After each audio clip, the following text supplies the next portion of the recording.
निम्नलिखित में से कौन सी निकाय संसद के अंगों में शामिल है? तो यहाँ पे हो जाएगा कि संसद के मुख्य रूप से 3 अंग होते हैं, लोकसभा, राज्यसभा और राष्ट्रपति। ठीक है, तो यहाँ पे हमारा उत्तर हो जाएगा ऑप्शन नंबर बी 1, 2, 3। आइए हम देखते हैं प्रश्न नंबर 2 को। प्रश्न नंबर 2 कह रहा है कि निम्नांकित कथनों में से असत्य कथन का चयन कीजिए। तो आइए हम देखते हैं इसमें असत्य कथन कौन सा है। तो यहाँ पे हो जाएगा ऑप्शन नंबर ए असत्य कथन। कैसे? राज्यपाल राज्य विधानमंडल का अंग नहीं होता है। यहाँ पे दिया गया है जो राज्यपाल विधानमंडल का अंग होती हैं, क्योंकि संसद की जैसे 3 अंग होती हैं वैसे ही विधानमंडल के भी 3 अंग होती हैं। कौन कौन से अंग होते हैं विधानमंडल के? तो विधानसभा, विधान परिषद और राज्यपाल। ठीक है, तो यहाँ पे हमारा उत्तर हो जाएगा ऑप्शन नंबर ए असत्य है। आइए हम देखते हैं प्रश्न नंबर 3 को। प्रश्न नंबर 3 क्या कह रहा है मुझे देखते हैं। प्रश्न नंबर 3 कह रहा है कि भोपाल गैस त्रासदी निम्नलिखित में से किस गैस के फैलाव के कारण हुई थी? तो यहाँ पे हमारा उत्तर हो जाएगा option number C methyl isocyanide के कारण हुई थी। और यह घटना कहाँ हुई थी? तो मध्य प्रदेश के भोपाल में हुई थी। और कब हुई थी? तो 3 दिसंबर 1984 ईस्वी को हुई थी। ठीक है, आइए हम देखते हैं प्रश्न नंबर 4 को। प्रश्न नंबर 4 कह रहा है कि निम्नलिखित संस्थाओं में से महिलाओं के लिए आरक्षण का प्रावधान किया गया है।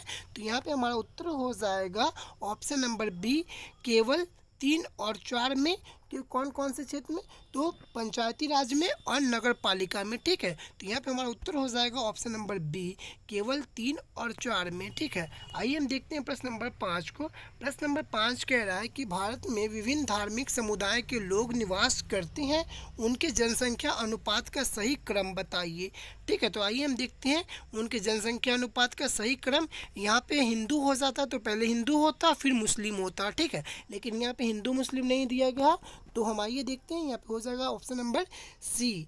ठीक है, कि भारत में जनसंख्या के हिसाब से देखें तो सबसे ज़्यादा ईसाई है, फिर सिख है, फिर बौद्ध है, उसके बाद जैन है। ठीक है, उत्तर हो जाएगा ऑप्शन नंबर सी करेक्ट। ठीक है, आइए हम देखते हैं प्रश्न नंबर 6 को। प्रश्न नंबर 6 कह रहा है कि अपराधों के लिए दोष सिद्धि के संबंध में संरक्षण का अधिकार हमें किस अनुच्छेद के अंतर्गत प्राप्त हुआ?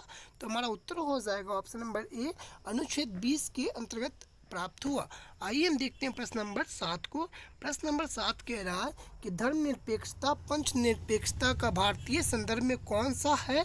तो यहाँ पे हमारा उत्तर हो जाएगा ऑप्शन नंबर ए राज्य का धर्म से कोई लेना देना नहीं होता है। बिल्कुल सही बात है। ठीक है, तो उत्तर हो जाएगा हमारा ऑप्शन नंबर ए करेक्ट। आइए हम देखते हैं प्रश्न नंबर 8 को। प्रश्न नंबर 8 कह रहा है कि निम्नलिखित में से कौन सा कथन असत्य है, यानी कौन सा कथन सही नहीं है उसे चुनिए। तो ऑप्शन नंबर ए कह रहा है कि सन 1960 ईस्वी में बम्बई से अलग करके महाराष्ट्र और गुजरात राज्य का गठन किया गया। बिल्कुल सही है। 1 मई 1960 ईस्वी को बम्बई से अलग करके महाराष्ट्र और गुजरात राज्य का गठन किया गया। बिल्कुल सही है। आइए हम ऑप्शन नंबर बी को देखते हैं। ऑप्शन नंबर बी क्या कह रहा है हम उसे देखते हैं। बी कह रहा है कि मणिपुर से अलग करके 1972 में मेघालय राज्य बनाया गया। तो यहाँ पे बी नंबर गलत हो जाएगा, यानी असत्य हो जाएगा, क्योंकि मेघालय राज्य को असम राज्य से अलग करके बनाया गया 1972 ईस्वी में, न कि मणिपुर राज्य से। तो इसीलिए ऑप्शन बी असत्य हो जाएगा। ऑप्शन नंबर सी कह रहा है कि नागालैंड राज्य का गठन 1963 में हुआ। बिल्कुल सही है। और ऑप्शन नंबर डी कह रहा है मिजोरम और अरुणाचल प्रदेश 1987 में वजूद में आए। बिल्कुल सही कह रहा है। और साथ ही साथ गोवा राज्य का भी गठन सन 1987 ईस्वी में भी हुआ राज्य के रूप में। ठीक है, आइए हम देखते हैं प्रश्न नंबर 9 को। प्रश्न नंबर 9 कह रहा है कि शाह जांच आयोग गठित किया गया था। तो यह किस लिए गठित किया गया था? तो उत्तर हो जाएगा ऑप्शन नंबर ए आपातकाल के दौरान की गतिविधियों की जांच हेतु किया गया था। ठीक है, आइए हम देखते हैं प्रश्न नंबर 10 को। प्रश्न नंबर 10 कह रहा है कि भारत में संघात्मक व्यवस्था सर्वोत्तम रूप से में किसके द्वारा परिलक्षित होती है? तो हमारा उत्तर हो जाएगा ऑप्शन नंबर डी समवर्ती सूची के द्वारा परिलक्षित होती है। ठीक है, आइए हम देखते हैं प्रश्न नंबर 11 को। प्रश्न नंबर 11 क्या कह रहा है हम उसे देखते हैं।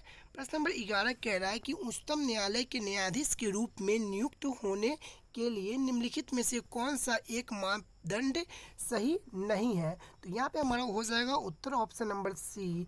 ठीक है, सी में कह रहा है कि उच्चतम न्यायालय के अधिवक्ता के रूप में कम से कम 5 वर्ष का पूर्ण कर चुका हो। ठीक है, उच्चतम न्यायालय में नियुक्त होने के लिए अधिवक्ता के रूप में कम से कम 5 वर्ष कार्य कर चुका हो। तो नहीं, यहाँ पे 5 वर्ष नहीं होगा बल्कि 10 वर्ष हो जाएगा, इसीलिए असत्य हो जाएगा ऑप्शन नंबर सी।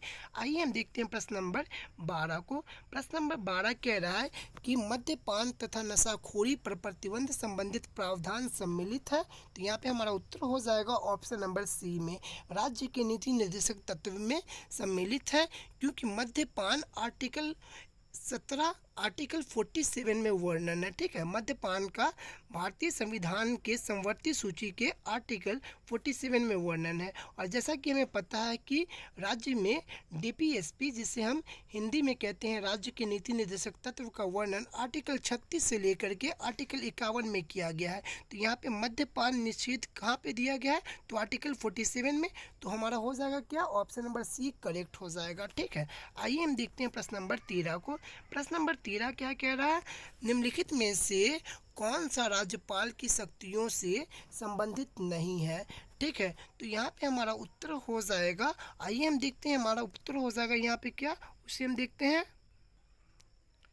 यहाँ पे हमारा उत्तर हो जाएगा ऑप्शन नंबर ए करेक्ट, राजनयिक और सैन्य शक्तियाँ। ठीक है, क्वेश्चंस क्या किया था? निम्नलिखित में से कौन सा राज्यपाल की शक्तियों में से संबंधित नहीं है? ठीक है, तो हमको पता है कि सैन्य यानी सेना जो है वो केंद्र सूची का विषय है, यानी संघ सूची का विषय है।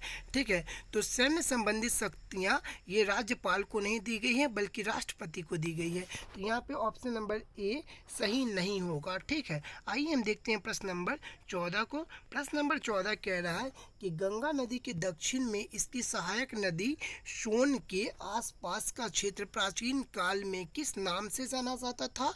तो आइए हम देखते हैं किस नाम से जाना जाता था। तो यह मगध के नाम से जाना जाता था। किस नाम से जाना जाता था? तो मगध के नाम से जाना जाता था। आइए हम देखते हैं प्रश्न नंबर 15 को। प्रश्न नंबर 15 कह रहा है कि निम्नलिखित में से किन स्थानों पर हड़प्पा नगर प्राप्त हुए थे? तो यहाँ पे हमारा उत्तर हो जाएगा ऑप्शन नंबर डी, सभी स्थानों पे हड़प्पा नगर प्राप्त हुए थे। कैसे? तो सिंध पाकिस्तान में भी, गुजरात के भारत में भी हड़प्पा नगर प्राप्त हुए थे, राजस्थान भारत में भी प्राप्त हुए थे, हरियाणा से भी प्राप्त हुए थे और पंजाब से भी प्राप्त हुए थे। ठीक है, इन सभी जगह से हड़प्पा के स्थल प्राप्त हुए हैं। आइए हम देखते हैं प्रश्न नंबर 16 को। प्रश्न नंबर 16 क्या कह रहा है, हम उसे देखते हैं। निम्नलिखित मुगल बादशाह में किसने अपनी आत्मकथा फारसी में लिखी थी? निम्नलिखित मुगल बादशाहों में किसने अपनी आत्मकथा फारसी भाषा में लिखी थी? तो जहांगीर ने लिखी थी। ठीक है, ऑप्शन नंबर ए करेक्ट हो जाएगा। आइए हम देखते हैं प्रश्न नंबर 17 को। प्रश्न नंबर 17 कह रहा है कि निम्नलिखित में से कौन सा बंगाल के नवाबों का सही क्रम है? तो यहाँ पे हमारा उत्तर हो जाएगा ऑप्शन नंबर बी, मुर्शीद कुली खां, फिर अलवर्दी खां और फिर सिराजुद्दौला हो जाएगा। ठीक है, आइए हम देखते हैं प्रश्न नंबर 18। प्रश्न नंबर 18 कह रहा है कि गुलामगिरी नामक पुस्तक का लेखक निम्नलिखित में से कौन है? तो यहाँ पे हमारा उत्तर हो जाएगा ऑप्शन नंबर सी, गुलामगिरी पुस्तक के लेखक ज्योतिबा बाई फुले जी हैं। ठीक है, आइए हम देखते हैं प्रश्न नंबर 19 को। प्रश्न नंबर 19 कह रहा है कि कोलकाता अधिवेशन 1906 में कांग्रेस का लक्ष्य घोषित किया गया था। तो कांग्रेस का लक्ष्य क्या घोषित किया गया था?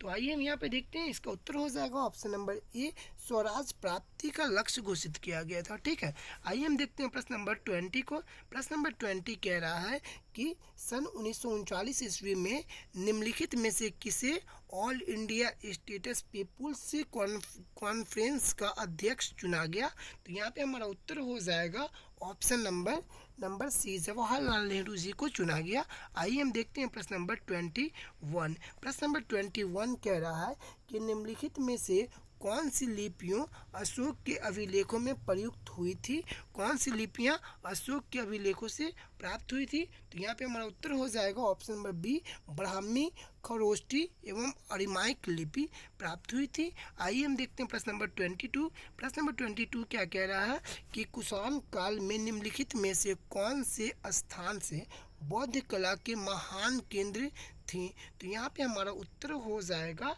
Option number D.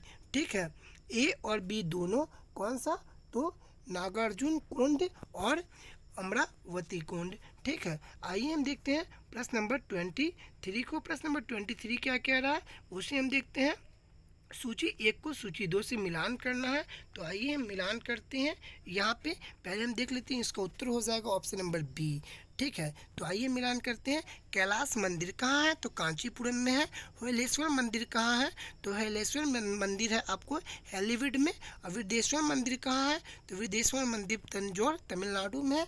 और गोमटेश्वर मंदिर ये कहाँ है, तो ये श्रवणबेलगोला में है। श्रवणबेलगोला कहाँ पड़ता है, तो ये कर्नाटक में पड़ता है। ठीक है, आइए हम देखते हैं प्रश्न नंबर 24 को। प्रश्न नंबर 24 कह रहा है कि चंदावर का युद्ध किस किस के बीच लड़ा गया था, तो चंदावर का युद्ध लड़ा गया था जयचंद के बीच और मोहम्मद गौरी के बीच। मोहम्मद गौरी का ही नाम था मोहम्मद बिन साम। मोहम्मद गौरी का क्या नाम था, मोहम्मद बिन साम। तो यहाँ पे हमारा उत्तर हो जाएगा ऑप्शन नंबर 1 करेक्ट। आइए हम देखते हैं प्रश्न नंबर 24 को 5 को। प्रश्न नंबर 25 क्या कह रहा है हमारा कि रेशम बुनकरों की श्रेणी का उल्लेख निम्नलिखित में से किस अभिलेख से मिलता है, तो यहाँ पे हमारा उत्तर हो जाएगा ऑप्शन नंबर ए मंदसौर अभिलेख से मिलता है। आइए हम देखते हैं प्रश्न नंबर 27। प्रश्न नंबर 27 कह रहा है कि सूर्यास्त नियम का संबंध निम्नलिखित में से किन भूमि व्यवस्थाओं से था, तो यहाँ पे हमारा उत्तर हो जाएगा ऑप्शन नंबर 1 करेक्ट हो जाएगा, इस्तमरारी बंदोबस्त से था। ठीक है, आइए हम देखते हैं प्रश्न नंबर 27। प्रश्न नंबर यहाँ पे तो हमारा उत्तर हो जाएगा केवल ऑप्शन नंबर 1 करेक्ट हो जाएगा। ठीक है, आइए हम देखते हैं प्रश्न नंबर 27 को।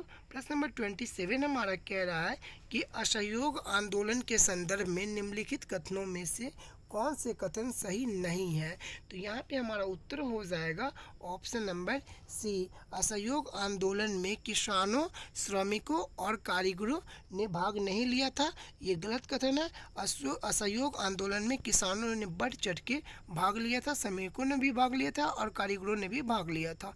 ठीक है, आइए हम देखते हैं प्रश्न नंबर 28 को। प्रश्न नंबर 28 कह रहा है कि सन 1896 ईस्वी में स्वामी विवेकानंद ने रामकृष्ण मिशन की स्थापना की, जिसका प्रमुख उद्देश्य क्या था, तो इसका प्रमुख उद्देश्य था भारत में पाश्चात्य शिक्षा एवं वैज्ञानिक दृष्टिकोण का विकास करना। ठीक है, आइए हम देखते हैं प्रश्न नंबर 29 को। प्रश्न नंबर 29 क्या कह रहा है हम उसे देखते हैं।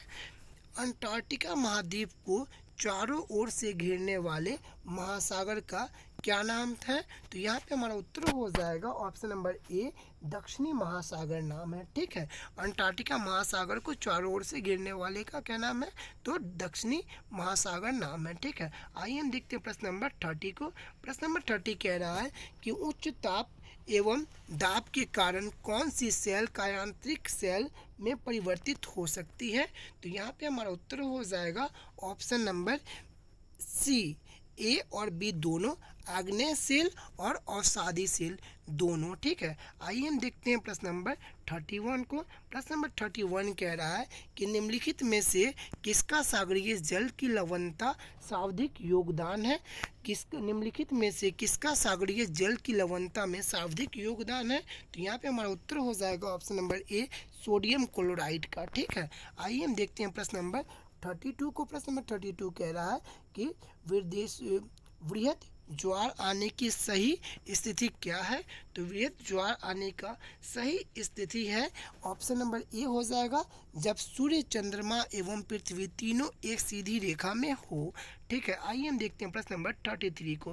प्रश्न नंबर 33 कह रहा है कि निम्नलिखित में से संयुक्त राज्य अमेरिका की मध्यवर्ती निम्न भूमि की प्राकृतिक वनस्पति कौन सी है, तो यहाँ पे हमारा उत्तर हो जाएगा ऑप्शन नंबर ए पेरी घास का मैदान। ठीक है, आइए हम देखते हैं प्रश्न नंबर 34 को। प्रश्न नंबर 34 कह रहा है कि म्यांमार की सीमा भारत के किन किन राज्यों को स्पर्श करती है, तो म्यांमार की सीमा भारत के 4 राज्यों को स्पर्श करती है।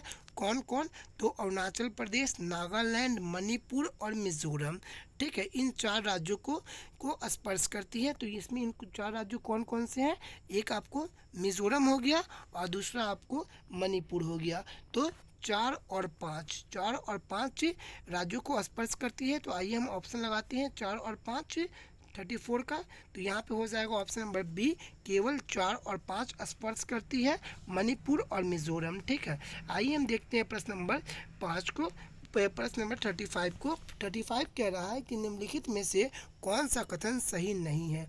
निम्नलिखित में से कौन सा कथन सही नहीं है, तो यहाँ पे हमारा उत्तर हो जाएगा ऑप्शन नंबर सी, कोलंबो एक समुद्रीय पतन है जो श्रीलंका के पूर्वी तट पर स्थित है, यही सही नहीं है।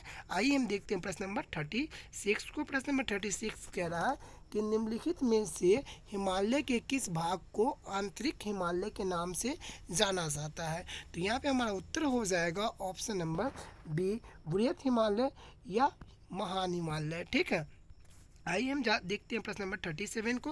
प्रश्न नंबर 37 कह रहा है कि मेघालय के पठार को 3 भागों में बांटा गया है, गारो, खासी और जयंतिया पहाड़ियाँ।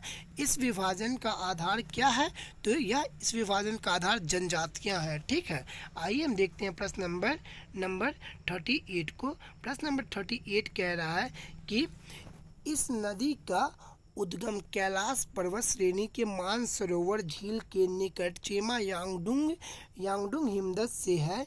यहाँ से एक पूर्व दिशा में अनुदैर्ध्य रूप से बहती हुई नामचा बरवा शिखर के पास पहुंचकर अंग्रेजी के यू अक्षर जैसा मोड़ बनाकर भारत में प्रवेश करती है।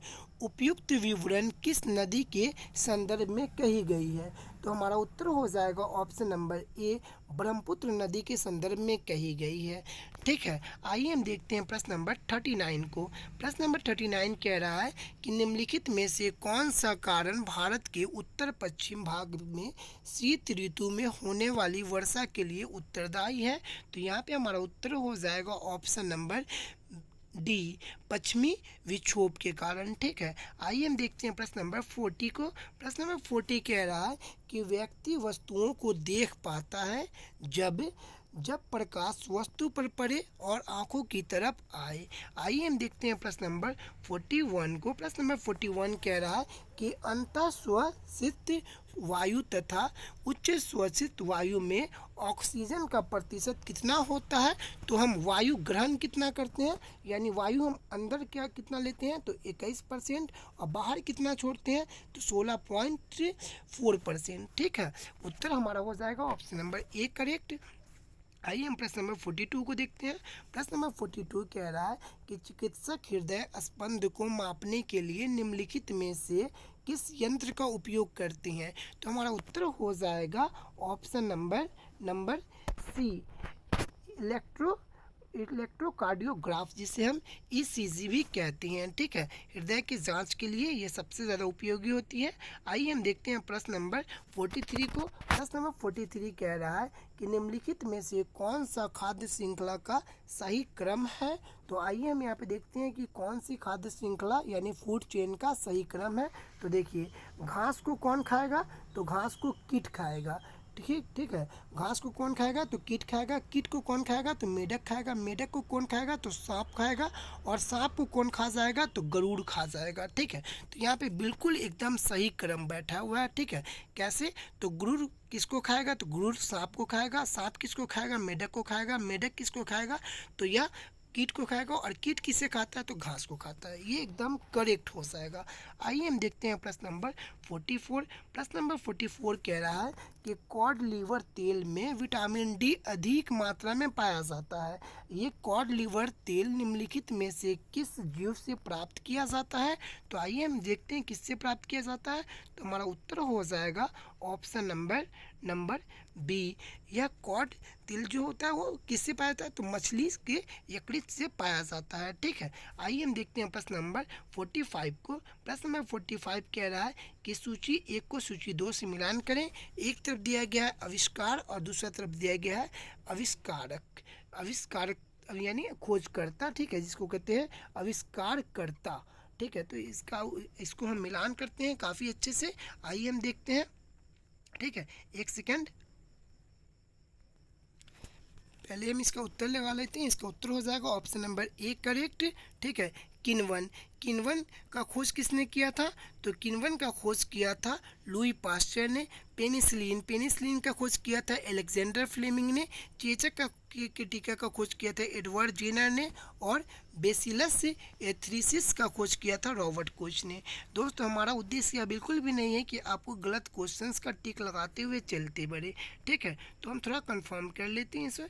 आइए हम देखते हैं प्रश्न नंबर 46 को। प्रश्न नंबर 46 कह रहा है कि आग बुझाने वाले कर्मचारियों के परिधानों पर एक परत चढ़ी होती है जो उसे अग्निरोधक बनाती है, ठीक है। यह परत निम्नलिखित में से किसकी होती है?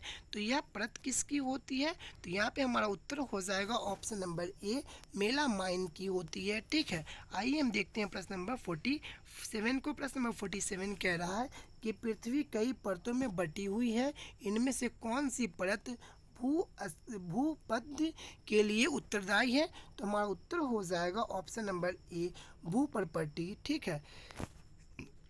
आइए हम देखते हैं प्रश्न नंबर 48। प्रश्न नंबर 48 कह रहा है कि पौधे के तनों की परिधि में वृद्धि निम्नलिखित में से किसके कारण होती है? तो यहाँ पे हमारा उत्तर हो जाएगा ऑप्शन नंबर बी, पार्श्वविभ्युतक उत्तक अथवा कैम्बियम से वृद्धि होती है पौधे की तनों में, ठीक है। आइए हम देखते हैं प्रश्न नंबर 49। प्रश्न नंबर 49 कह रहा है कि निम्नलिखित में से कौन सा युग्म रबी और खरीफ की फसल का सही युग्म नहीं है, ठीक है।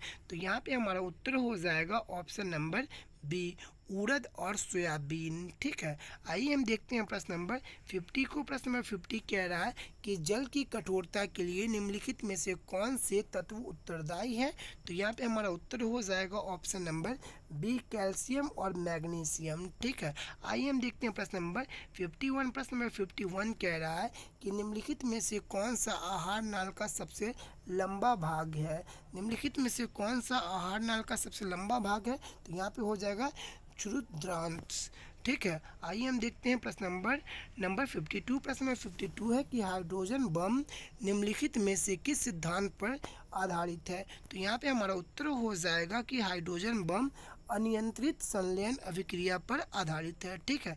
आइए हम देखते हैं प्रश्न नंबर 53 को। प्रश्न नंबर 53 कह रहा है कि कैल्शियम तथा मैग्नीशियम निम्नलिखित में से किस ब्लॉक के तत्व है? तो यहाँ पे यह इस ब्लॉक के तत्व हो जाएंगे, ऑप्शन नंबर ए हो जाएगा करेक्ट। प्रश्न नंबर 54 कह रहा है कि निम्नलिखित में से ऐसी कौन सी अभिक्रिया है जिसमें ऑक्सीकरण एवं अपचयन दोनों साथ साथ होते हैं? तो यहाँ पे हमारा उत्तर हो जाएगा ऑप्शन नंबर बी, रेडॉक्स अभिक्रिया है, ठीक है। आइए हम देखते हैं प्रश्न नंबर 55 को। प्रश्न नंबर 55 कह रहा है कि मनुष्य के शरीर में पाए जाने वाले निम्नलिखित तत्वों का आरोही क्रम में व्यवस्थित कीजिए। मनुष्य के शरीर में पाए जाने वाले निम्नलिखित तत्वों को आरोही क्रम में व्यवस्थित कीजिए। तो आइए हम देखते हैं और इसे आरोही क्रम में व्यवस्थित करते हैं, ठीक है। इसका उत्तर हो जाएगा हमारा ऑप्शन नंबर डी, ठीक है। जब सबसे छोटी से बड़ी की ओर बोल रहा है तो मैग्नीशियम हो जाएगा, फिर सोडियम हो जाएगा, कैल्शियम हो जाएगा, नाइट्रोजन हो जाएगा और कार्बन हो जाएगा, ठीक है। ऑप्शन नंबर डी करेक्ट हो जाएगा। आइए हम देखते हैं प्रश्न नंबर 56 को। प्रश्न नंबर 56 कह रहा है कि निम्नलिखित युग्मों पर विचार कीजिए। एक तरफ दिया गया पेशियाँ और दूसरा तरफ दिया गया उसका स्वभाव, ठीक है। तो देखिए एक नंबर में कह रहा है कंकाल पेशियाँ, तो क्या ये अनैच्छिक उत्तक है? कंकाल, क्या हड्डियों को हम बिना मूव किए वो मूव होती है? ऐसा नहीं है। अंतरण पेशियाँ, ऐच्छिक पेशियाँ, ये भी सही नहीं है। हृदय पेशियाँ, ऐच्छिक पेशियाँ, ये भी सही नहीं है। तो यहाँ पे हमारा उत्तर हो जाएगा ऑप्शन नंबर डी, 1, 2, 3, ये इसमें से कोई सुमिलित नहीं है, ठीक है, सही सुमिलित नहीं है। आइए हम देखते हैं प्रश्न नंबर 57 को। प्रश्न नंबर 57 कह रहा है कि ओम के नियम के संबंध में निम्नलिखित में से कौन सा विकल्प सही है? तो यहाँ पे हमारा उत्तर हो जाएगा ऑप्शन नंबर ए, B=RI, ठीक है। आइए हम देखते हैं प्रश्न नंबर 58 को। प्रश्न नंबर 58 कह रहा है कि निम्नलिखित में से कौन सा विकल्प तरंगदैर्घ्य का बढ़ता हुआ क्रम प्रदर्शित करता है, ठीक है। तो यहाँ पे हमारा उत्तर हो जाएगा ऑप्शन नंबर बी, गामा किरणें, फिर एक्स किरणें, औरक्त किरणें, रेडियो तरंगे, ठीक है। आइए हम देखते हैं प्रश्न नंबर 59 को। प्रश्न नंबर 59 क्या कह रहा है हम उसे देखते हैं। आइए प्रश्न नंबर 59 को देखते हैं। प्रश्न नंबर 59 कह रहा है कि डीएनए में निम्नलिखित में से कौन सा क्षार उपस्थित नहीं होती है। तो यहाँ पे हमारा उत्तर हो जाएगा ऑप्शन नंबर डी, यूरेसिल उपस्थित नहीं होती है डीएनए में, ठीक है, ये आरएनए में होती है। आइए हम देखते हैं प्रश्न नंबर 60 को। प्रश्न नंबर 60 कह रहा है जब प्रकाश के पथ पर अप्रदर्शित अत्यंत छोटी वस्तु को रख दिया जाए तो प्रकाश सरल रेखा में चलने की बजाय इस किनारे पर मुड़ जाता है। प्रकाश के इस प्रभाव को क्या कहते हैं? तो इसे कहते हैं प्रकाश का विवर्तन, ठीक है। आइए हम देखते हैं प्रश्न नंबर 61 को। प्रश्न नंबर 61 कह रहा है कि प्रकाश के क्वांटम सिद्धांत के अनुसार प्रकाश की प्रकृति कैसी होती है?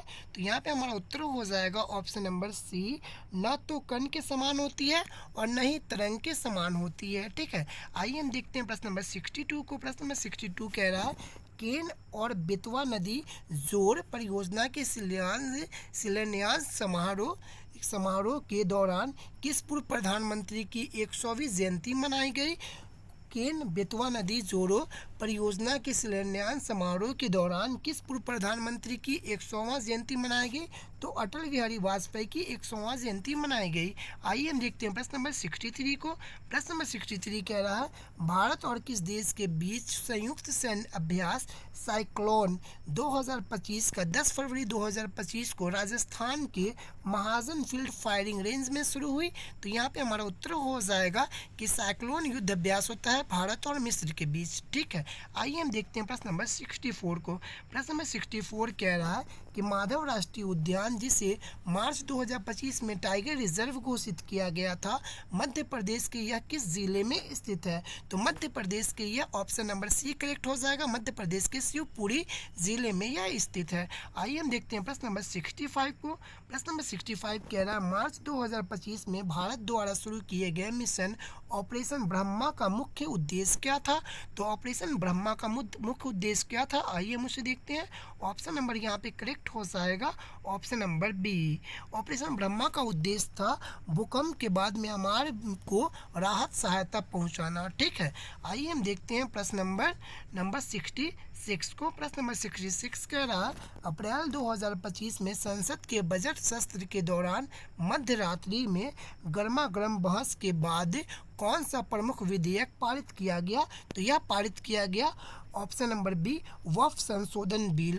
वक्फ संशोधन बिल सन 2025 को पारित किया गया। आइए हम देखते हैं प्रश्न नंबर 67 को। प्रश्न नंबर 67 कह रहा है गीता और नाट्य शास्त्र को यूनेस्को के memory of the world registered में किस तारीख को शामिल किया गया? तो यह शामिल किया गया 17 अप्रैल 1925 को, ठीक है। आइए हम देखते हैं प्रश्न नंबर 68 को। प्रश्न नंबर 68 कह रहा है कैलाश मानसरोवर यात्रा 30 जून 2025 से फिर से शुरू होगी। तीर्थ यात्रा चीन में प्रवेश करने के लिए किस दरे का उपयोग करेंगे? तो यहाँ पे हमारा उत्तर हो जाएगा ऑप्शन नंबर सी, लिपुलेख दर्रा का उपयोग करेंगे, ठीक है। आइए हम देखते हैं प्रश्न नंबर 69 को। प्रश्न नंबर 69 कह रहा है कि भारत के मुख्य आर्थिक सलाहकार कौन है जिनका कार्यकाल मार्च 2027 तक बढ़ा दिया गया है? तो यहाँ पे हमारा उत्तर हो जाएगा ऑप्शन नंबर सी, वी अनंत नागेश्वर जी, ठीक है। आइए हम देखते हैं प्रश्न नंबर 70 को। प्रश्न नंबर 70 कह रहा है कि बजट 2025 के अनुसार अगले 5 वर्षों में सरकारी स्कूलों में कितनी अटल टिंकरिंग लैब स्थापित करने की योजना बनाई गई है? तो 50,000, ठीक है। आइए हम देखते हैं प्रश्न नंबर 71 को। प्रश्न नंबर 71 कह रहा है 1 फरवरी 2025 को मुंबई में आयोजित बोर्ड के वार्षिक समारोह BCCI के लाइफ टाइम अचीवमेंट अवार्ड 2025 से किसे सम्मानित किया गया है? तो यहाँ पे हमारा उत्तर हो जाएगा option number C, Sachin Tendulkar को सम्मानित किया गया है। आइए हम देखते हैं प्रश्न नंबर 72 को। प्रश्न नंबर 72 कह रहा है 22 जनवरी 2025 को किस सरकारी योजना की 10वीं वर्षगांठ मनाई गई है? तो यहाँ पे हमारा उत्तर हो जाएगा option number B, Beti Bachao Beti Padhao योजना की 10वीं वर्षगांठ मनाई गई है। आइए हम देखते हैं प्रश्न नंबर 63 को। प्रश्न नंबर 63 कह रहा है 4 अप्रैल 2025 को छठा बिम्स्टेक शिखर सम्मेलन कहाँ आयोजित किया जा रहा है? तो यहाँ पे हमारा उत्तर हो जाएगा option number C, Bangkok Thailand में आयोजित किया जा रहा है। ठीक है, आइए हम देखते हैं प्रश्न नंबर 74 को। प्रश्न नंबर 74 कह रहा है ऑप्टिकल फाइबर के आविष्कारक कौन है? तो यहाँ पे हमारा उत्तर हो जाएगा ऑप्टिकल फाइबर के आविष्कारक नरेंद्र सिंह कृपानी जी है। ठीक है, आइए हम देखते हैं प्रश्न नंबर 75 को। प्रश्न नंबर 75 क्या कह रहा है, मुझे देखते हैं। दो वर्णों के मेल को क्या कहते हैं? तो दो वर्णों के मेल को संधि कहा जाता है। ठीक है, दो वर्णों के मेल को क्या कहा जाता है? तो दो वर्णों के मेल को संधि कहा जाता है। प्रश्न नंबर 76 कह रहा है कि आजन्म में कौन सा समास है? तो यह समास है आपको तत्पुरुष समास है। कौन सा समास है? सॉरी, यह समास है अव्ययभाव समास है। कौन सा समास है? अव्ययभाव समास है। आइए हम देखते हैं प्रश्न नंबर 77 को। प्रश्न नंबर 77 कह रहा है कि ग्रीन पीस इंटरनेशनल का मुख्यालय कहाँ स्थित है? तो यह एम्स्टर्डम नीदरलैंड में स्थित है। प्रश्न नंबर 78 कह रहा है द्वितीय विश्व युद्ध कब से कब तक चला था? तो द्वितीय विश्व युद्ध सन 1939 से लेकर के सन 1945 ईस्वी तक चला था। आइए हम देखते हैं प्रश्न नंबर 79 को। प्रश्न नंबर 79 कह रहा है कि लघु पतन के समय क्या होता है? तो लघु पतन के समय क्या होता है? तो यहाँ पे हमारा उत्तर हो जाएगा ऑप्शन नंबर बी, विद्युत धारा का मान बढ़ जाता है। ठीक है, आइए हम देखते हैं प्रश्न नंबर 80 को। प्रश्न नंबर 80 कह रहा है हॉर्नबिल फेस्टिवल कहाँ मनाया जाता है? तो Hornbill Festival option number C, Nagaland में मनाया जाता है। आइए हम देखते हैं प्रश्न नंबर 81 को। प्रश्न नंबर 81 कह रहा है हरित क्रांति का प्रभाव मुख्य रूप से किन किन क्षेत्रों में था? हरित क्रांति का प्रभाव मुख्य रूप से किन किन क्षेत्रों पे था? तो यहाँ पे हमारा उत्तर हो जाएगा option number D, Punjab, Haryana, पश्चिमी उत्तर प्रदेश में था। ठीक है, आइए हम देखते हैं प्रश्न नंबर 82। प्रश्न नंबर 82 कह रहा है कि श्रम बल जनसंख्या में किस आयु वर्ग के लोगों को शामिल किया जाता है? तो श्रम बल जनसंख्या में किस आयु वर्ग के लोगों को शामिल किया जाता है? तो यहाँ पे हमारा उत्तर हो जाएगा 15 वर्ष से लेकर के 59 वर्ष तक के लोगों को शामिल किया जाता है। ठीक है, आइए हम देख लेते हैं प्रश्न नंबर 83 को। प्रश्न नंबर 83 क्या कह रहा है, मुझे देखते हैं। प्रश्न नंबर 83 कह रहा है कि औपनिवेशिक कालों में विभिन्न आर्थिक क्षेत्रों में संलग्न जनसंख्या के आधार पर निम्नलिखित क्षेत्रों को घटते क्रम में सजाइए। तो यहाँ पे हमारा उत्तर हो जाएगा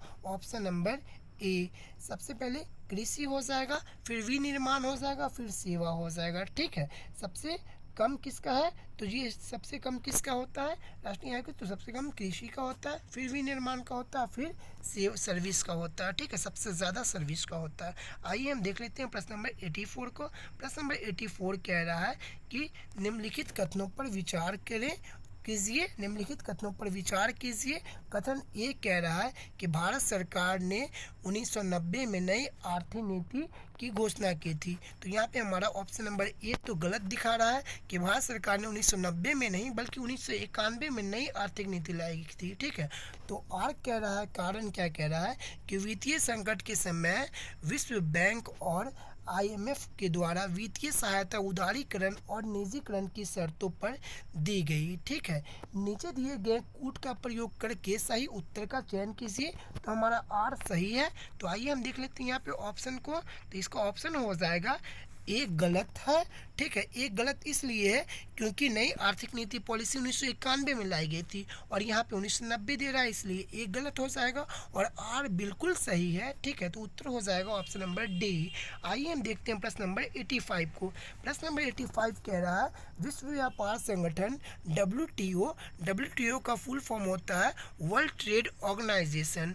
ठीक है, विश्व व्यापार संगठन का गठन किस वर्ष किया गया? तो इसका गठन किया गया सन 1995 ईस्वी में।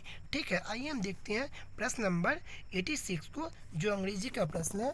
Choose the appropriated famine form the of horse from the flowing options. यहाँ पे हमारा उत्तर हो जाएगा ऑप्शन नंबर सी, मेड। ठीक है, आइए हम देखते हैं प्रश्न नंबर 87। प्रश्न नंबर 87 कह रहा है find option the abstract noun in the flowing sentence the theatre was in good field darkness. तो यहाँ पे हमारा उत्तर हो जाएगा ऑप्शन नंबर सी, बोथ। ठीक है, ऑप्शन ए और बी दोनों हो जाएगा। ठीक है, प्रश्न नंबर 88 क्या कह रहा है, हम उसे देखते हैं। प्रश्न नंबर 88 कह रहा है कि which among the flowing word is not Plurals. तो यहाँ पे हमारा उत्तर हो जाएगा ऑप्शन नंबर सी, न्यूक्लियस। ठीक है, न्यूक्लियस। आइए हम देखते हैं प्रश्न नंबर 89 को। प्रश्न नंबर 89 कह रहा है कि कवि प्रिया के रचनाकार कौन थे। कवि प्रिया के रचनाकार कौन थे, तो आइए हम देखते हैं इसके उत्तर को क्या हो जाएगा। इसका उत्तर हो जाएगा हमारा ऑप्शन नंबर सी, कवि प्रिया की रचनाकार देवदास थी। ठीक है, आइए हम देखते हैं प्रश्न नंबर 90 को। प्रश्न नंबर 90 कह रहा है कि बैडमिंटन के खेल में महिलाओं के लिए निम्नलिखित में से कौन सा कप ट्रॉफी प्रदान किया जाता है। तो यहाँ पे हमारा उत्तर हो जाएगा बैडमिंटन के लिए उबेर कप प्रदान किया जाता है। ठीक है, तो दोस्तों यहाँ पे हमारा 1 से लेकर के 90 तक प्रश्न कंप्लीट हुआ और 90 से लेकर के 91 से लेकर के 100 तक आपका मैथ का प्रश्न दिया गया है। आप इसे सॉल्व कर लेंगे। आइए हम इसे आपको शो ऑफ कर देते हैं, आप इसे देख लें अच्छे से। ठीक है, आप इसे बना लेंगे। चलिए, हमारा काम खत्म हुआ। वीडियो यदि आपको अच्छा लगा हो तो प्लीज़ वीडियो को लाइक करेंगे देंगे, और चैनल को यदि सब्सक्राइब ना किए तो प्लीज़ चैनल को सब्सक्राइब कर देंगे। चलते हैं फ्रेंड, जय हिंद जय भारत। विलियम बेंटिंग द्वारा निम्न में से किस सुधारक उपाय को लागू नहीं किया गया था। तो यहाँ पे हमारा उत्तर हो जाएगा विलियम बेंटिंग के द्वारा दास्ता का अंत नहीं किया गया था, क्योंकि दास्ता का अंत किया गया था लॉर्ड एलनब्रो के द्वारा। कब किया गया था, तो सन 1843 ईस्वी में किया गया था। ठीक है, तो यहाँ पे हमारा उत्तर हो जाएगा ऑप्शन नंबर ए, दास्ता का अंत यह विलियम बेंटिंग के द्वारा नहीं किया गया था। बाकी तीनों के तीनों विलियम बेंटिंग के द्वारा किया गया था। ठीक है, आइए हम देखते हैं प्रश्न नंबर 2। प्रश्न नंबर 2 कह रहा है कि परामर्शदायी अधिकार क्षेत्र के अंतर्गत उच्चतम न्यायालय किसी विधि के प्रश्न या जनता के लिए विशेष महत्व के तथ्य पर परामर्श देता है, जो उसे भेजा जाए तो उसे किसके पास भेजा जाए, तो राष्ट्रपति द्वारा भेजा जाए। ठीक है, आइए हम देखते हैं प्रश्न नंबर 3 को। प्रश्न नंबर 3 कह रहा है कि धन विधेयक पारित करने के लिए राज्यसभा को कितना समय दिया जाता है। तो धन विधेयक पारित करने के लिए राज्यसभा को 14 दिनों का समय दिया जाता है। ठीक है, आइए हम देखते हैं प्रश्न नंबर 4 को। प्रश्न नंबर 4 कह रहा है कि निम्नलिखित में से कौन सा कथन गलत है। तो यहाँ पे हमारा उत्तर हो जाएगा ऑप्शन नंबर ए, गलत है। ऑप्शन नंबर ए कह रहा है कि रक्त अम्लीय होता है, यह गलत है। रक्त क्षारीय होता है और रक्त का पीएच मान होता है 7.4। ठीक है, आइए हम देखते हैं प्रश्न नंबर 5 को। प्रश्न नंबर 5 कह रहा है कि स्पष्ट प्रतिध्वनि तभी सुनी जा सकती है जब परावर्तन सतह की ध्वनि स्रोत से न्यूनतम दूरी हो, लगभग 17 मीटर की दूरी हो। ठीक है, आइए हम देखते हैं प्रश्न नंबर 6 को। प्रश्न नंबर 6 कह रहा है कि भारतीय संविधान के लागू होने के समय निम्न आदर्शों में से किसको प्रस्तावना में शामिल नहीं किया गया था। ठीक है, तो लागू होने के समय बोल रहा है कि प्रस्तावना में किस वर्ड को शामिल नहीं किया गया था, तो समाजवादी शब्द को शामिल नहीं किया गया था। ठीक है, समाजवादी, पंथ निरपेक्ष, अखंडता, इन तीनों शब्दों को 42वें संविधान संशोधन के तहत सन 1976 ईस्वी में शामिल किया गया था। ठीक है, आइए हम देखते हैं प्रश्न नंबर 7 को। प्रश्न नंबर 7 कह रहा है कि ब्रिटिश शासन के अधीन भारतीय गरीबी और अर्थव्यवस्था पर दादा भाई नौरोजी द्वारा निम्नलिखित में से कौन सी पुस्तक लिखी गई थी। तो यहाँ पे हमारा उत्तर हो जाएगा option number C, Poverty and Un British Rule in India पुस्तक लिखी गई थी। ठीक है, आइए हम देखते हैं प्रश्न नंबर 8 को। प्रश्न नंबर 8 कह रहा है कि पृथ्वी के कुल सतह क्षेत्रफल का लगभग कितने प्रतिशत भाग जलमंडल में शामिल है। तो यहाँ पे हमारा उत्तर हो जाएगा 71% भाग जलमंडल में शामिल है। ठीक है, आइए हम चलते हैं प्रश्न नंबर 9 को देखते हैं। प्रश्न नंबर 9 कह रहा है कि वायुमंडल की कौन सी परत बड़े जेट विमानों के लिए आदर्श उड़ान परिस्थिति के हालात प्रदान करती है। तो यहाँ पे हमारा उत्तर हो जाएगा ऑप्शन नंबर सी, स्ट्रेटोस्फीयर। ठीक है, स्ट्रेटोस्फीयर हिंदी में कहते हैं समताप मंडल को। ठीक है, आइए हम देखते हैं प्रश्न नंबर 10। प्रश्न नंबर 10 कह रहा है कि सूची 1 को सूची 2 से मिलान कीजिए। एक तरफ दिया गया है अम्ल का नाम और दूसरी तरफ दिया गया है पदार्थ में जो पाया जाता है उसके पदार्थों का नाम। ठीक है, तो देखिए फॉर्मिक अम्ल यह किस में पाया जाता है, तो यह चींटी के डंक में पाया जाता है। कैल्शियम हाइड्रोक्साइड यह चूने के पानी में पाया जाता है। और टार्टरिक अम्ल यह इमली और अंगूर में पाया जाता है। और सोडियम हाइड्रोक्साइड यह खाने वाला सोडा में पाया जाता है। ठीक है, तो इसका उत्तर हो जाएगा हमारा ऑप्शन नंबर बी करेक्ट हो जाएगा, ऑप्शन नंबर बी करेक्ट हो जाएगा। 1 2 4 5, ठीक है। आइए हम देखते हैं प्रश्न नंबर 11 को। प्रश्न नंबर 11 कह रहा है कि भारतीय संविधान की प्रस्तावना में समाजवादी शब्द जोड़ा गया था। अभी हमने चर्चा किया था कि समाजवादी, पंथ निरपेक्ष और अखंडता, इन तीनों शब्द को 42वें संविधान संशोधन 1976 में जोड़ा गया था, ठीक है। आइए हम देखते हैं प्रश्न नंबर 12 को। प्रश्न नंबर 12 कह रहा है कि मानव पित्त जो एक पीले हरे रंग का तरल भाग होता है, इसकी प्रकृति कैसी होती है? तो इसकी प्रकृति क्षारीय होती है, ठीक है। मानव पित्त का प्रकृति क्षारीय होती है। आइए हम देखते हैं प्रश्न नंबर 13 को। प्रश्न नंबर 13 कह रहा है कि निम्न में से कौन सी अक्रिय गैस नहीं है? तो यहाँ पे हमारा हो जाएगा हाइड्रोजन। हाइड्रोजन अक्रिय गैस नहीं है, ठीक है। आइए हम देखते हैं प्रश्न नंबर 14 को। प्रश्न नंबर 14 कह रहा है कि ब्रिटिश हाउस ऑफ कॉमन में सर्वप्रथम किस भारतीय आर्थिक निष्कासन सिद्धांत की प्रस्तावना की थी? तो कौन की थी? तो दादा भाई नौरोजी ने की थी। आर्थिक निष्कासन का सिद्धांत कौन दिया था? तो दादा भाई नौरोजी ने दिया था, ठीक है। आइए हम देखते हैं प्रश्न नंबर 15 को। प्रश्न नंबर 15 कह रहा है कि किस ब्रिटिश गवर्नर जनरल ने देश में सती प्रथा निर्मूल की थी? तो सती प्रथा को किसने निर्मूल किया था? तो लॉर्ड विलियम बेंटिंक ने किया था, ठीक है। आइए हम देखते हैं प्रश्न नंबर 16 को। प्रश्न नंबर 16 क्या कह रहा है कि बलवंत राय मेहता समिति ने किस प्रकार के पंचायत राज्य की संरचना की सिफारिश की थी? तो बलवंत राय मेहता ने त्रिस्तरीय पंचायती राज्य की मांग की थी, जबकि अशोक मेहता समिति ने द्विस्तरीय की मांग की थी, ठीक है। आइए हम देखते हैं प्रश्न नंबर 17। प्रश्न नंबर 17 कह रहा है कि यूरेनियम का कौन सा आइसोटॉप न्यूक्लियर रिएक्टर में होने वाली श्रृंखला प्रतिक्रिया को जारी रखने की क्षमता रखता है? तो यहाँ पे हमारा उत्तर हो जाएगा ऑप्शन नंबर सी, यूरेनियम 235, ठीक है। आइए हम देखते हैं प्रश्न नंबर 18 को। प्रश्न नंबर 18 कह रहा है कि पंचायतों, नगर निगम और नगर पालिकाओं के चुनाव हेतु संबंधित क्षेत्र को छोटे छोटे निर्वाचन क्षेत्रों में विभाजित किया जाता है, जो क्या कहलाती है? तो वार्ड कहलाती है, ठीक है। आइए हम देखते हैं प्रश्न नंबर 19 को। प्रश्न नंबर 19 कह रहा है कि निम्नलिखित में से कौन सा जीवाश्म ईंधन नहीं है? निम्नलिखित में से कौन सा जीवाश्म ईंधन नहीं है? तो उत्तर हो जाएगा ऑप्शन नंबर डी, यूरेनियम जीवाश्म ईंधन में नहीं आता है, ठीक है। आइए हम देखते हैं प्रश्न नंबर 20। प्रश्न नंबर 20 कह रहा है कि चींटी या मधुमक्खी या बिच्छू, इन तीनों को याद रखिए। चींटी या मधुमक्खी या बिच्छू के डंक में के काटने पर उसके डंक में निम्नलिखित में से कौन सा द्रव पाया जाता है? तो फॉर्मिक अम्ल पाया जाता है, ठीक है। चींटी हो गया, मधुमक्खी हो गया या बिच्छू हो गया, इन तीनों के डंक में फॉर्मिक अम्ल ही पाया जाता है, ठीक है। आइए हम देखते हैं प्रश्न नंबर 21। प्रश्न नंबर 21 कह रहा है कि लोहे पर कलई के लिए निम्नलिखित में से किस धातु का उपयोग किया जाता है जिसकी इसकी क्षय को रोका जा सके? जिससे इसकी क्षय को रोका जा सके तो लोहे पर जिंक की परत चढ़ाई जाती है, जिसको हम गैल्वेनाइजेशन भी कहते हैं, ठीक है। आइए हम देखते हैं प्रश्न नंबर 22। प्रश्न नंबर 22 कह रहा है कि इनमें से राष्ट्रीय राजनीतिक दल कौन है? तो इसमें राष्ट्रीय राजनीतिक दल है बहुजन समाज पार्टी, ठीक है। आइए हम देखते हैं प्रश्न नंबर 23। प्रश्न नंबर 23 कह रहा है कि राष्ट्रीय शिक्षा नीति 1986 का उद्देश्य क्या नहीं था? तो राष्ट्रीय शिक्षा नीति 1986 का उद्देश्य क्या नहीं था? तो उत्तर हो जाएगा ऑप्शन नंबर सी, कि शिक्षा सिर्फ उनके लिए है जो इसमें रुचि रखते हैं, यह नहीं था, ठीक है। आइए हम देखते हैं प्रश्न नंबर 24। प्रश्न नंबर 24 कह रहा है कि भारत के किस प्रधानमंत्री ने श्रीलंका में भारतीय शांति सेना भेजी थी? तो यहाँ पे हमारा उत्तर हो जाएगा ऑप्शन नंबर सी, और राजीव गांधी जी ने भेजी थी, ठीक है। आइए हम देखते हैं प्रश्न नंबर 25। प्रश्न नंबर 25 कह रहा है कि इनमें से कौन सी घटना द्वितीय विश्व युद्ध का परिणाम नहीं है? तो यहाँ पे हमारा उत्तर हो जाएगा ऑप्शन नंबर सी, राष्ट्रसंघ का गठन।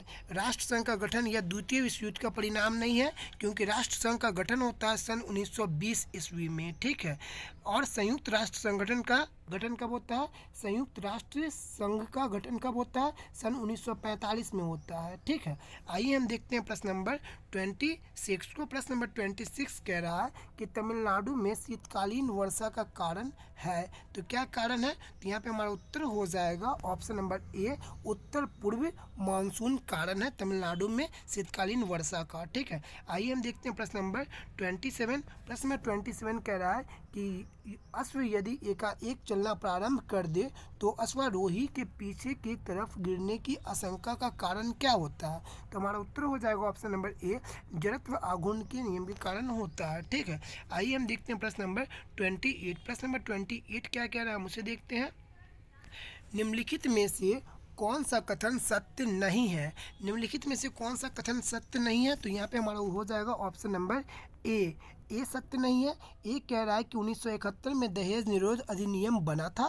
यह 1971 में नहीं बल्कि 1961 में बना था। कब बना था?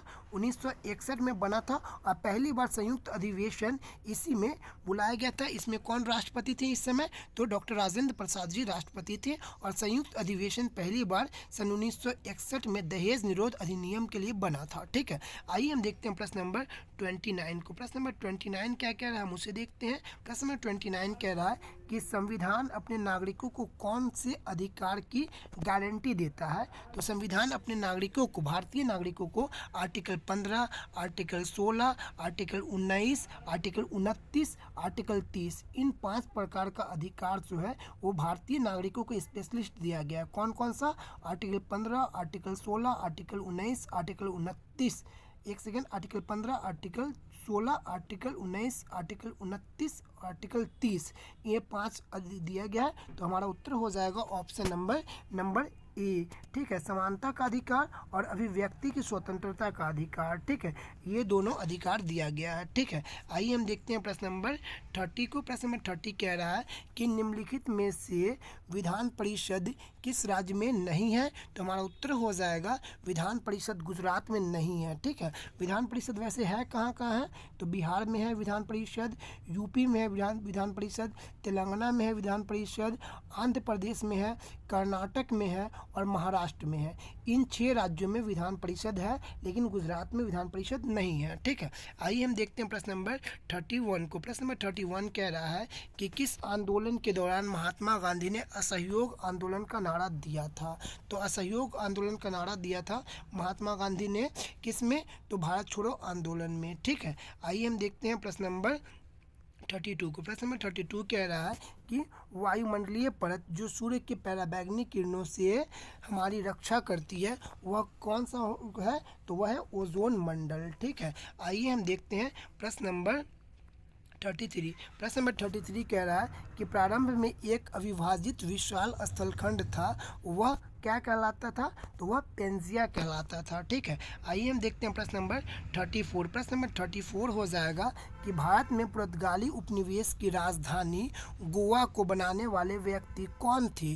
तो गोवा को राजधानी बनाने वाले व्यक्ति नीनो डी कुन्हा जी थे। नीनो डी कुन्हा ने गोवा को कब राजधानी बनाया था? सन 1530 ईस्वी में बनाया था। ठीक है, आइए हम देखते हैं प्रश्न नंबर 15 को 35 को। प्रश्न नंबर 35 कह रहा है कि पर्यावरण के जैविक व अजैविक घटकों के अंतर संबंध का अध्ययन क्या कहलाता है? तो इसका अध्ययन कहलाता है पारिस्थितिकी कहलाता है। ठीक है, क्या कहलाता है? पारिस्थितिकी कहलाता है। ठीक है, आइए हम देखते हैं प्रश्न नंबर 36। प्रश्न नंबर 36 कह रहा है कि द्वितीय महायुद्ध के अंतिम चरण में परमाणु बम विस्फोट से कौन सा शहर सबसे ज़्यादा प्रभावित हुआ था? तो यहाँ पे हमारा उत्तर हो जाएगा ऑप्शन नंबर बी, हिरोशिमा सबसे ज़्यादा प्रभावित हुआ था। ठीक है, आइए हम देखते हैं प्रश्न नंबर 37। प्रश्न नंबर 37 कह रहा है कि आग्नेय चट्टान के संदर्भ में निम्नलिखित में से कौन सा कथन असत्य है? तो यहाँ पे हमारा उत्तर हो जाएगा ऑप्शन नंबर बी, इसे प्रधान चट्टान भी कहते हैं, यह गलत हो जाएगा। ठीक है, आइए हम देखते हैं प्रश्न नंबर 38। प्रश्न नंबर 38 कह रहा है कि किसी राज्य के राज्यपाल के संदर्भ में कौन सा कथन गलत है?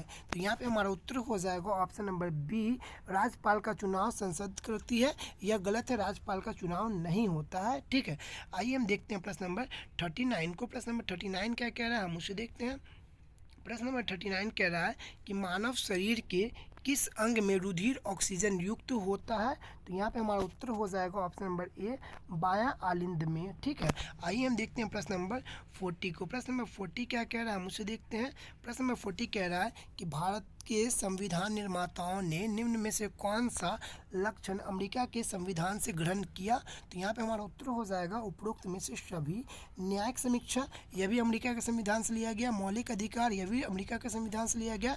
सर्वोच्च न्यायालय के न्यायाधीशों के पद से हटने की प्रक्रिया भी अमेरिका से ही लिया किया गया। ठीक है, आइए हम देखते हैं प्रश्न नंबर 41 को। प्रश्न नंबर 41 कह रहा है कि निम्नलिखित में से किसने ब्रिटिश सरकार के प्रशासनिक कार्य संपादन को सरल बनाने के लिए भारत में शिक्षा के माध्यम के रूप में अंग्रेजी को आरंभ किया था?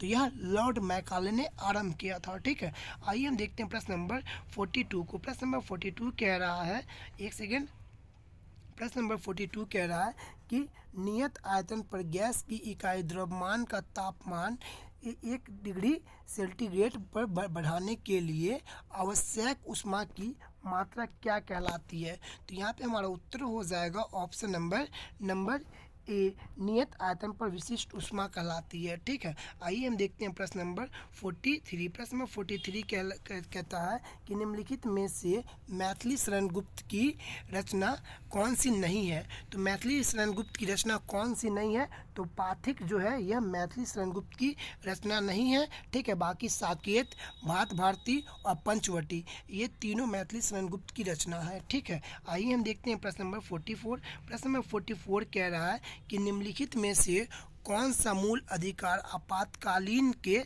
समय भी निलंबित नहीं हो सकता है? तो यहाँ पे हमारा उत्तर हो जाएगा ऑप्शन नंबर बी, जीवन की सुरक्षा का अधिकार यह आपातकाल के समय भी निलंबित नहीं हो सकता है। ठीक है, आइए हम देखते हैं प्रश्न नंबर 45 को। प्रश्न नंबर 45 कह रहा है केंद्र सूची के विषय के संदर्भ में सर्वोच्च न्यायालय के क्षेत्राधिकार एवं शक्तियों को कौन विस्तृत कर सकता है? तो यहाँ पे हमारा उत्तर हो जाएगा ऑप्शन नंबर ए, ऑप्शन नंबर डी, संसद विस्तृत कर सकता है। ठीक है, आइए हम देखते हैं प्रश्न नंबर 46। प्रश्न नंबर 46 कह रहा है कि एड्स रोगी के न्यून प्रतिरक्षा किसकी संख्या में गिरावट के कारण होती है? तो यहाँ पे हमारा उत्तर हो जाएगा ऑप्शन नंबर डी, टी लसिकाणुओं के द्वारा वो गिरावट होती है। ठीक है, आइए देखते हैं प्रश्न नंबर 47। प्रश्न नंबर 47 कह रहा है कि रामधारी सिंह दिनकर को ज्ञानपीठ पुरस्कार उनकी किस रचना पर मिला था? तो उर्वशी के लिए मिला था। रामधारी सिंह को कौन सा पुरस्कार? तो ज्ञानपीठ पुरस्कार मिला था उर्वशी के लिए। आइए हम देखते हैं प्रश्न नंबर 48। प्रश्न नंबर 48 कह रहा है कि भारतीय संविधान के निम्न में से कौन से अनुच्छेद के अंतर्गत नागरिकों को अपने मौलिक अधिकारों की रक्षा के लिए उच्च न्यायालय में याचिका दायर कर सकता है? तो यहाँ पे उच्च न्यायालय बोला है, तो उच्च न्यायालय जब बोलेगा तो आर्टिकल 226 हो जाएगा। अगर सर्वोच्च न्यायालय बोलेगा तो आर्टिकल 32 हो जाएगा। ठीक है, किसी के भी मौलिक अधिकार का हनन होता है तो वह सुप्रीम कोर्ट में जाएगा याचिका दायर करने आर्टिकल 32 के तहत, और हाई कोर्ट में जाएगा आर्टिकल 226 के तहत। ठीक है, आइए हम देखते हैं प्रश्न नंबर 49। प्रश्न नंबर 49 कह रहा है कि निम्नलिखित में से किस न्यायाधीश को जनहित याचिका का प्रवर्तक माना जाता है? तो जस्टिस PN भागवती जी को माना जाता है। ठीक है, आइए हम देखते हैं प्रश्न नंबर 50 को। प्रश्न नंबर 50 कह रहा है कि कौन सा भारत के राष्ट्रपति की क्षमादान की शक्ति का सिद्धांत नहीं है? तो आइए हम देखते हैं कौन सा नहीं है। तो यहाँ पे हमारा उत्तर हो जाएगा option number B, option number C हो जाएगा। दया के लिए याचिका को राष्ट्रपति के समक्ष मौखिक सुनवाई का अधिकार है, यह गलत हो जाएगा। ठीक है, आइए हम देखते हैं प्रश्न नंबर 51। प्रश्न में 51 कह रहा है कि गुट निरपेक्ष आंदोलन को हम जानते हैं नॉन मूवमेंट अलायंस के नाम से जानते हैं। क्या नाम जानते हैं? Non movement alliance. ठीक है, जिसे हम नाम भी कहते हैं। ठीक है, आइए हम देखते हैं। तो यहाँ पे हो जाएगा कि गुट निरपेक्ष आंदोलन का पहला शिखर सम्मेलन कब और कहाँ हुआ था? तो यहाँ पे हमारा उत्तर हो जाएगा option number C, Belgrade Serbia में हुआ था। कब हुआ था? 1961 में हुआ था। नॉन मूवमेंट अलायंस कहते हैं, आप थोड़ा सा कंफर्म कर दीजिएगा इसको, गुटनिरपेक्ष आंदोलन को नॉन मूवमेंट अलायंस ही कहते हैं ना। आइए हम देखते हैं प्रश्न नंबर 52 को। प्रश्न नंबर 52 कह रहा है कि 1961 में पहली बार दोनों सदनों में गतिविरोध दूर करने के लिए संयुक्त अधिवेशन किस विधेयक के लिए बुलाया गया था? तो देखिए 1961 में है ना, और किस के लिए बुलाया गया था? तो दहेज निरोधक के विधेयक के लिए बुलाया गया था 1961 में पहली बार संयुक्त अधिवेशन। ठीक है, आइए हम देखते हैं प्रश्न नंबर 53। प्रश्न नंबर 53 कह रहा है कि निम्नलिखित में से कौन से पादप समूहों में दोनों बीजाणुविद व युग्मविद प्रवस्था बहुकोशिकीय तथा मुक्त जीवी होती है? तो यहाँ पे हमारा उत्तर हो जाएगा ऑप्शन नंबर बी, ब्रायोफाइट तथा प्टेरिडोफाइट। ठीक है, आप हमें कमेंट के माध्यम से ज़रूर बताएंगे कि पादप जगत का उभयचर किसे कहते हैं। ठीक है, कमेंट में बताएंगे। और पादप जगत का सरीसृप किसे कहते हैं, ये दोनों का उत्तर आप हमें कमेंट में बताएंगे। फिर से हम आपको बोल देते हैं, पादप जगत का उभयचर किसे कहते हैं और पादप जगत का सरीसृप किसे कहते हैं। ठीक है, दोनों का आप हमें कमेंट में बताएंगे उत्तर। प्रश्न नंबर 54 कह रहा है यहाँ पे कि गति के तीसरे नियम के अनुसार बल एवं प्रतिबल क्या होती है, तो विपरीत दशाओं में अलग अलग वस्तुओं पर कार्य करते हैं। ठीक है, आइए हम देखते हैं प्रश्न नंबर 55। प्रश्न नंबर 55 कह रहा है कि गुलबदन बेगम ने किसके कहने पर हुमायूं नामा पुस्तक लिखा था, तो हुमायूं नामा लिखा था अकबर के कहने पर। ठीक है, आइए हम देखते हैं प्रश्न नंबर 56। प्रश्न नंबर 56 कह रहा है कि सूर्य सहित सभी तारों में ऊर्जा का स्रोत है, तो यहाँ पे हमारा उत्तर हो जाएगा हाइड्रोजन नाभिकों का हीलियम नाभिक में संलयन। ठीक है, आइए हम देखते हैं प्रश्न नंबर 57 को। प्रश्न नंबर 57 कह रहा है कि मुद्रा के आंतरिक मूल्य का अर्थ क्या होता है, तो मुद्रा की क्रय शक्ति होता है। ठीक है, आइए हम देखते हैं प्रश्न नंबर 58। प्रश्न नंबर 58 कह रहा है कि हरित गृह गैसों की पृथ्वी के वायुमंडल के औसत ताप पर क्या प्रभाव पड़ता है, तो इसका ताप बढ़ता है। ठीक है, आइए हम देखते हैं प्रश्न नंबर 59 को। प्रश्न नंबर 59 कह रहा है कि निम्नलिखित में से कौन सी संस्था पंचवर्षीय योजनाओं की क्रियान्वित करने के लिए जिम्मेदार है, तो यहाँ पे हमारा उत्तर हो जाएगा ऑप्शन नंबर ए, योजना आयोग। ठीक है, योजना आयोग का गठन कब हुआ था, ये आप हमें कमेंट में बताएंगे। ठीक है, और योजना आयोग को समाप्त करके कौन सा संगठन का स्थापना किया गया, ये भी आप हमें बताएंगे। ठीक है, आइए हम देखते हैं प्रश्न नंबर 60 को। प्रश्न नंबर 60 कह रहा है कि कार्बोहाइड्रेट के विभिन्न प्रकार के संदर्भ में निम्नलिखित पर विचार कीजिए, तो यहाँ पे क्या कह रहा है, हम पहले पूरे प्रश्नों को देखते हैं। ठीक है, कार्बोहाइड्रेट के विभिन्न प्रकारों के संदर्भ में निम्नलिखित कथनों पर विचार कीजिए, तो आइए हम देखते हैं पहले पूरे प्रश्नों को।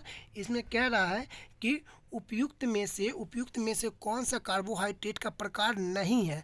ठीक है, क्या बोला है कि इनमें से कौन सा कार्बोहाइड्रेट का प्रकार नहीं है, तो यहाँ पे हमारा उत्तर हो जाएगा ऑप्शन नंबर ए में क्या दिया गया हम उसे देख लेते हैं। ए में क्या दिया गया, ए में दिया गया है अमीनो अम्ल। अमीनो अम्ल यह किसका प्रकार नहीं है, कार्बोहाइड्रेट का प्रकार नहीं है। तो किस कौन कौन से प्रकार है, तो मंड है और शर्करा है, लेकिन अमीनो अम्ल नहीं है कार्बोहाइड्रेट का प्रकार। ठीक है, आइए हम देखते हैं प्रश्न नंबर 61 को। प्रश्न नंबर 61 कह रहा है कि श्वेत रक्त कोशिकाएं, जिसे हम WBC कहते हैं, व्हाइट ब्लड सेल अथवा कणिकाएं, निम्नलिखित में से क्या कार्य करती है, तो यह कार्य करती है रोगाणुओं का विनाश करती है। ठीक है, WBC। आइए हम देखते हैं प्रश्न नंबर 62 को। प्रश्न नंबर 62 कह रहा है कि खाद्य पदार्थों में मिलाए जाने के बाद अपनी श्वसन प्रक्रिया में खमीर, जिसे ईस्ट भी कहते हैं, निम्नलिखित में से क्या उत्पादित करते हैं, तो यह उत्पादित करते हैं ऑप्शन नंबर हो जाएगा बी, कार्बन डाइऑक्साइड। ठीक है, आइए हम देखते हैं प्रश्न नंबर 63 को। प्रश्न नंबर 63 कह रहा है कि कोशिका में उपस्थित प्लाज्मा झिल्ली निम्नलिखित में से किससे निर्मित होती है, तो कोशिका झिल्ली, प्लाज्मा में उपस्थित जो कोशिका झिल्ली होती है वह बनी होती है प्रोटीन और लिपिड की। ठीक है, तो यहाँ पे हमारा उत्तर हो जाएगा ऑप्शन नंबर डी, ए और सी दोनों। ठीक है, आइए हम देखते हैं प्रश्न नंबर 64 को। प्रश्न नंबर 64 क्या कह रहा है, हम उसे देखते हैं। प्रश्न नंबर 64 कह रहा है कि एंडोसाइटोसिस का संबंध निम्नलिखित में से किससे है, तो यहाँ पे हमारा उत्तर हो जाएगा ऑप्शन नंबर ए, यह किसी कोशिका के बाह्य पर्यावरण के से अपना भोजन तथा अन्य पदार्थ ग्रहण करने की प्रक्रिया है। ठीक है, आइए हम देखते हैं प्रश्न नंबर 65। प्रश्न नंबर 65 कह रहा है कि नेटल पौधे के पत्ते को छूने पर डंक जैसा दर्द होता है, यह दर्द किस अम्ल के स्राव से होता है, तो यहाँ पे हमारा उत्तर हो जाएगा ऑप्शन नंबर बी, मैथेनोइक अम्ल के स्राव से होता है। ठीक है, आइए हम देखते हैं प्रश्न नंबर 66। प्रश्न नंबर 66 कह रहा है कि निम्नलिखित में से कौन सा कोशिका की अंतरोमी क्रियाओं के परिचालन के लिए ईंधनों की तरह प्रयुक्त होता है, तो यहाँ पे हमारा उत्तर हो जाएगा ATP, एडिनोन ट्राइफॉस्फेट। ठीक है, आइए हम देखते हैं प्रश्न नंबर 67। प्रश्न में 67 कह रहा है कि मानव मस्तिष्क के संदर्भ में निम्नलिखित युग्मों पर विचार कीजिए। मानव मस्तिष्क के संदर्भ में निम्नलिखित युग्मों पर विचार कीजिए। उपयुक्त में से कौन सा सही सुमेलित है। ठीक है, क्या पूछा है, कौन सा सही सुमेलित है। तो यहाँ पे दोनों का दोनों सही सुमेलित नहीं है, न तो एक न ही दो, क्योंकि अग्र मस्तिष्क जो होता है वह होता है मस्तिष्क का मुख्य सोचने का भाग होता है अग्र मस्तिष्क, और यहाँ पे जो होता है पश्च मस्तिष्क जो होता है वह अनैच्छिक क्रियाओं के लिए परिपूर्ण होता है। ठीक है, तो दोनों एक दूसरे के उलट पलट दिया गया, इसलिए यह सुमेलित नहीं है। ठीक है, आइए हम देखते हैं प्रश्न नंबर 68 को। प्रश्न नंबर 68 कह रहा है कि एक उपभोक्ता स्तर से दूसरे उपभोक्ता को जैव मात्रा का कितना प्रतिशत भाग स्थानांतरित होता है। तो 10% भाग स्थानांतरित होता है। ठीक है, आइए हम देखते हैं प्रश्न नंबर 69 को। प्रश्न नंबर 69 कह रहा है कि आपतन कोण परावर्तन कोण के बराबर होता है एवं आपतित किरण दर्पण के आपतन बिंदु पर अविलंब तथा परावर्तित किरण सभी एक ही तल पर होते हैं। उपयुक्त विवरण प्रकाश के किस नियम घटना से संबंधित है। तो यहाँ पे हमारा उत्तर हो जाएगा ऑप्शन नंबर बी, प्रकाश के परावर्तन की घटना है। ठीक है, आइए हम देखते हैं प्रश्न नंबर 70 को। प्रश्न नंबर 70 क्या कह रहा है, हम उसे देखते हैं। प्रश्न नंबर 70 कह रहा है कि हाल ही में दिल्ली में लागू की गई पीएम श्री योजना किस क्षेत्र से संबंधित है। तो पीएम श्री योजना यह संबंधित है शिक्षा से। ठीक है, पीएम श्री योजना किससे संबंधित है, शिक्षा से संबंधित है। आइए हम देखते हैं प्रश्न नंबर 71 को। प्रश्न नंबर 71 कह रहा है कि हाल ही में किस राज्य सरकार ने संपत्ति पंजीकरण को आसान और नागरिक अनुकूल बनाने के लिए एक राज्य एक पंजीकरण योजना शुरू की है। तो यहाँ पे हमारा उत्तर हो जाएगा ऑप्शन नंबर सी, महाराष्ट्र ने शुरू की है। ठीक है, आइए हम देखते हैं प्रश्न नंबर 72 को। प्रश्न नंबर 72 कह रहा है कि योग महोत्सव 2025 का आयोजन कौन सा शहर करेगा। तो यहाँ पे हमारा उत्तर हो जाएगा option number C, Nasik Maharashtra करेगा। ठीक है, आप हमें कमेंट के माध्यम से बताइएगा कि हाल ही में योगा दिवस मनाया गया, तो योगा दिवस कब मनाया गया और यह योगा दिवस कैवें नंबर का मनाया गया, ये आप हमें कमेंट में ज़रूर बताएंगे। ठीक है, आइए हम देखते हैं प्रश्न नंबर 73 को। प्रश्न नंबर 70 इसका हम आंसर लगा दिए हैं। योगा महोत्सव कहाँ का आयोजन किया गया, नासिक महाराष्ट्र में। ठीक है, आइए हम देखते हैं प्रश्न नंबर 73। प्रश्न नंबर 73 कह रहा है कि सड़क दुर्घटना पीड़ितों को मुफ्त चिकित्सक उपचार प्रदान करने के लिए भारत सरकार द्वारा शुरू की गई योजना का नाम क्या है। तो यहाँ पे हमारा उत्तर हो जाएगा ऑप्शन नंबर बी, प्रधानमंत्री सड़क सुरक्षा योजना 2025। ठीक है, आइए हम देखते हैं प्रश्न नंबर 74 को। प्रश्न नंबर 74 कह रहा है कि किस मंत्रालय ने उच्च मूल्य वाले साइबर अपराधों को स्वचालित रूप से पंजीकृत करने के लिए E0 पहल शुरू की है। तो यहाँ पे हमारा उत्तर हो जाएगा ऑप्शन नंबर E0 पहल किसने शुरू की है।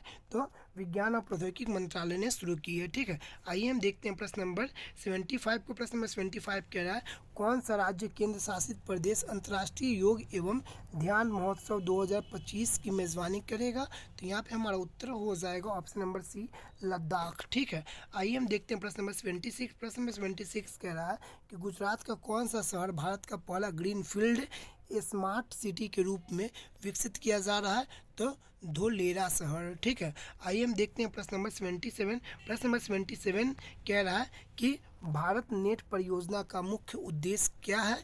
तो भारत नेट परियोजना का मुख्य उद्देश्य है आपको ऑप्शन नंबर बी हो जाएगा, हर ग्राम पंचायत को सस्ती और उच्च दरों पर इंटरनेट सेवा प्रदान करना। ठीक है, आइए हम देखते हैं प्रश्न नंबर 78 को। प्रश्न नंबर 78 कह रहा है कि नोमैडिक एलिफेंट भारत और किस देश के बीच होने वाला एक सैन्य अभ्यास है।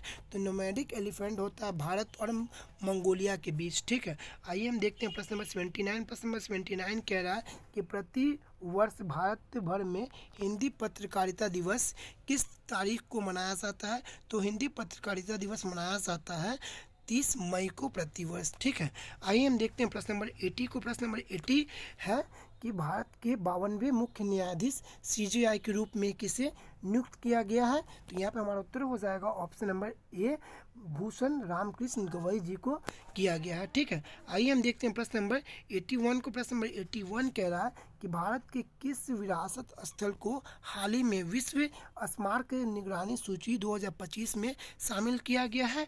तो आइए हम देखते हैं किसे शामिल किया गया है।